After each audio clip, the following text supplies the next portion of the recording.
আজি আমি মাগুৰমাৰী যুৱ সংঘ উদ্যোগত আৰু অসমীয়া পৰিষদৰ সহযোগত মাগুৰমাৰী অঞ্চলৰ বিভিন্ন বুদ্ধিজীৱী সচেতন সমাজ যুৱ সমাজৰ সহযোগত আমি এখন শ্ৰদ্ধাঞ্জলি অনুষ্ঠান আয়োজন কৰোঁ।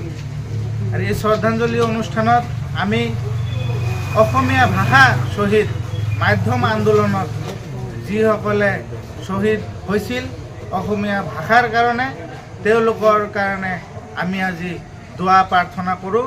তেওঁলোকৰ যাতে আত্মাৰ চিৰশান্তি হয় আৰু তেওঁলোকৰ আমি স্মৰণ কৰোঁ। আমি প্ৰত্যেক বছৰে যাতে এই দিৱসটো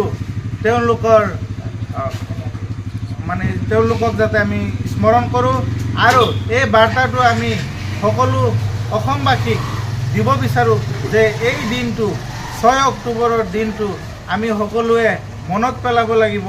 অসমীয়া ভাষাৰ কাৰণে অসমীয়া মাধ্যমৰ কাৰণে তেওঁলোকে শ্বহীদ হৈছিল। বিশেষকৈ অসমীয়া মাধ্যমৰ কাৰণে শ্বহীদ হৈছিল 15 বছৰীয়া খাৰুপেটীয়াৰ মুজাম্মেল হক আৰু উমৰ আলী, জহৰ আলী, অনিল বৰা, প্ৰমোদ বৰা, বলিন ৰাজখোৱা, নৰেন্দ্ৰ নাথ মহন্ত। এওঁলোক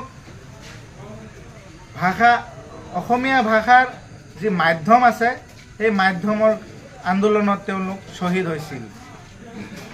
সেই একে সময়তে 1960 চনত অসমীয়া ভাষাৰ কাৰণে 17 জন শ্বহীদ হৈছিল। আমি সকলোকে আজি শ্ৰদ্ধাঞ্জলি জনাওঁ আৰু তেওঁলোকৰ কাৰণে প্ৰাৰ্থনা জনাওঁ। আমি চৰকাৰক দাবী জনাওঁ যে যিসকল অসমীয়া ভাষাৰ কাৰণে জাতিৰ কাৰণে শ্বহীদ হৈছে তেওঁলোকৰ কাৰণে এটা দিৱস পালন কৰাৰ কাৰণে সিদ্ধান্ত ল'ব লাগে।